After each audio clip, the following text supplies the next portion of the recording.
Hello दोस्तों, आप लोग कैसे हैं। आशा करता हूं कि आप लोग अच्छे होंगे और मस्त होंगे। मैं क्लास 10 का मैथ पढ़ा रहा था, जिसके अंतर्गत चैप्टर 12 यानी पृष्ठीय क्षेत्रफल और आयतन पढ़ा रहा था। उसमें एक्सरसाइज 12.1 और 12.2 मैंने कंप्लीट ऑलमोस्ट करा दिया है। अब जो है कि 12.2 का लास्ट क्वेश्चन बचा हुआ है, क्वेश्चन नंबर 8। इसके बाद ये पृष्ठीय क्षेत्रफल और आयतन चैप्टर द एंड हो जाएगा। इसके बाद मैं आपको पढ़ाऊंगा लेसन 11 मैथ का, यानी वृत्तों से संबंधित क्षेत्रफल जो है, ये चैप्टर्स हम लोग पढ़ने वाले हैं 11th चैप्टर। इसके बाद हम लोग पढ़ेंगे। तो ये जो वीडियो है लास्ट पृष्ठीय क्षेत्रफल और आयतन का, और उसका लास्ट क्वेश्चन भी है 12.2 यानी प्रश्नावली 12.2 का। तो चलिए इस क्वेश्चंस को कंप्लीट करने के बाद जस्ट स्टार्ट करूंगा लेसन 11। तो चलिए देखते हैं क्वेश्चन नंबर 8 क्या कह रहा है कि एक गोलाकार कांच के बर्तन की एक बेलन के आकार की गर्दन है। यानी एक गोलाकार कांच का जो बर्तन है, उसकी जो गर्दन है ना, बेलन के आकार की है। देखिए, मैं अगर ये कांच का गोला बना दूं, ठीक है, और इसका जो गर्दन है वो बेलन के आकार का दे दूं, क्या कर दूं, बेलन के आकार का दे दूं, तो इसी की बात वो कर रहा है। ठीक है, जिसकी लंबाई 8 सेंटीमीटर, ये जो गर्दन है इसकी लंबाई जो है कि 8 सेंटीमीटर है। इसका व्यास 2 सेंटीमीटर, ये जो व्यास है ये है 2 सेंटीमीटर। क्लियर। जबकि गोलाकार भाग का व्यास 8.5 है। ये जो गोलाकार है ना, इसका है 8.5 सेंटीमीटर। क्लियर। चलिए, इसमें भरे जा सकने वाली पानी की मात्रा मापकर, ठीक है, इसके अंदर कितना पानी भरा जाएगा उसको मापिए। एक बच्चे ने क्या किया है कि यह ज्ञात किया है कि इस बर्तन का आयतन 345 सेंटीमीटर क्यों है। बच्चे ने बताया है कि इसका आयतन जो है ना कि 345 सेंटीमीटर क्यों है। जांच कीजिए कि उस बच्चे का उत्तर सही है या नहीं। तो चलिए, पिक्चर ये था। अब मैं लिखता हूँ, क्या लिखता हूँ, सबसे पहले क्या क्या दिया है वो लिखना है। बेलन की ऊंचाई, देखिए बेलन की ऊंचाई ही लंबाई होती है, ये आपको पता है। कितना दिया है, 8 सेंटीमीटर। 2 सेंटीमीटर व्यास दिया है, तो लिखूंगा बेलन का व्यास 2 सेंटीमीटर। तो देखिए 2r बराबर 2 सेंटीमीटर, तो r बराबर 1 सेंटीमीटर हो जाएगा। त्रिज्या 1 सेंटीमीटर हो जाएगा। अगर व्यास 2 सेंटीमीटर है तो त्रिज्या 1 सेंटीमीटर। अब देखिए गोलाकार बर्तन है ना, तो गोलाकार बर्तन का व्यास दिया है कितना, 8.5 लिख दूंगा, 8.5 सेंटीमीटर।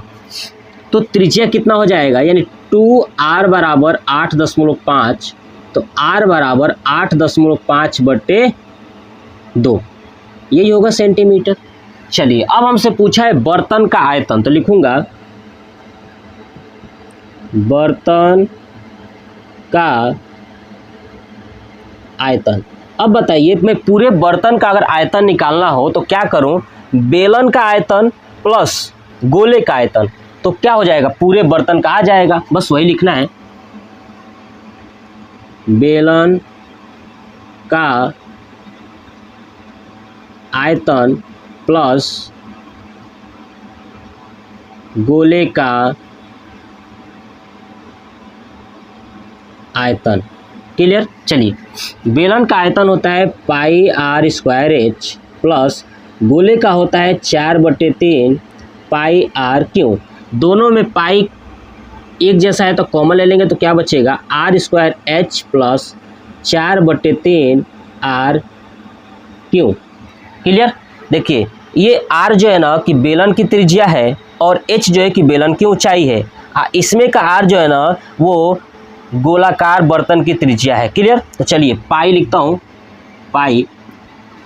अब r² कितना है, तो 1 है, 1 का स्क्वायर गुणे h कितना है बेलन की 8 लिख दिया, प्लस 4/3 गुणे आर क्यों, आर का मान कितना है 8.5/2, तो लिखूंगा 8.5/2 गुणे 8.5/2 गुणे 8.5/2।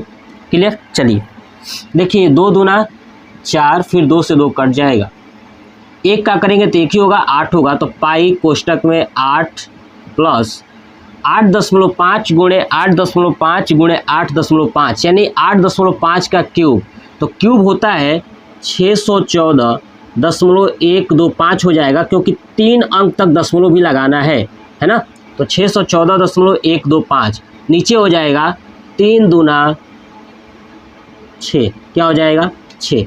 चलिए इसको करेंगे 8 छक 48 प्लस 614.125 बटे पूरे का हो जाएगा 6, और इधर क्या है पाई।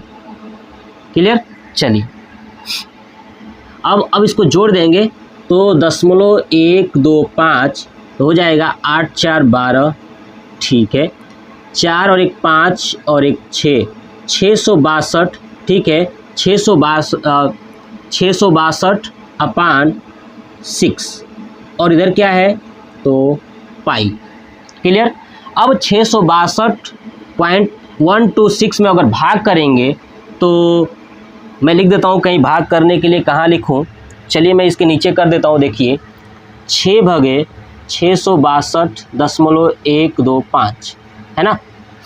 देखिए 6 कम 6 कैंसिल, 6 1 जा 6, फिर 2 आया, ठीक है, फिर यहाँ पे 0 आएगा, तो यहाँ पे आया 0, 36 18, ठीक है, तो 18 हो गया, फिर 2 1, तो 36 18, 3 आया, फिर 2 5 6 30 है ना, यानी 2 5, तो ऐसे करके आएगा, ये आएगा आपका 110.335, ऐसे दे देता हूँ। देखिए तो पाई गुणे 110.335, अब पाई का मान रख दूंगा 3.14 गुणे 110.33, आगे की वैल्यू छोड़ दूंगा। अब इसको मल्टीप्लाई कर देता हूँ। देखिए मैं इसको हटा दूँ, रफ कर दूँ, तो अब मल्टीप्लाई करूँगा तो क्या होगा 110.33 मल्टीप्लाई कर दूंगा 3.14 से, है ना, तो 4 तियाँ 12 का 2, 4 तियाँ 12 और 1 13 है ना, और 4 एकम 4, 4 एकम 4, 1 से करेंगे तो वही आएगा 3 3 0 1 1, 3 से करेंगे तो 9 9 0 3 3 है ना। चलिए अब इसको मैं ऐड करता हूँ, तो 2 3 3 6 9 10 11 12 और 1 13, 9 4 13 और 1 14, 4 5 और 1 6, 3 और 1 4 और 3, यानी 346 43 62 आएगा, है ना, 346 43 62 करके आएगा। तो देखिए अगर आप दशमलव तक और लेके जाएंगे तो और हो सकता है बढ़ जाए, तो मतलब हमको इतना दिख रहा है कि कितने अंक तक 2 2 4 अंक तक लगाना है, तो 2 2 4 यानी 346.43 346.43 करके सेंटीमीटर क्यों आंसर आएगा। ठीक है, 346.43 करके, जबकि बच्चे ने निकाला था 345 सेंटीमीटर क्यों, तो मैं कह सकता हूं कि बच्चों का उत्तर क्या है, सही नहीं है। यानी लिख दूंगा बच्चे का उत्तर सही नहीं है। ठीक है, तो ये था प्रश्नावली 12.2 का लास्ट क्वेश्चन। पूरा चैप्टर यानी पृष्ठीय क्षेत्रफल और आयतन कंप्लीट हो गया। नेक्स्ट चैप्टर के लिए आप तैयार रहिएगा। आपका चैप्टर होगा वृत्तों से संबंधित क्षेत्रफल। क्लियर, यानी चैप्टर 11 लेसन 11 की बात कर रहा हूँ। ठीक है, तो ये वीडियो कैसा लगा कमेंट बॉक्स में कमेंट करके ज़रूर बताइएगा। जय हिंद, जय भारत, वंदे मातरम।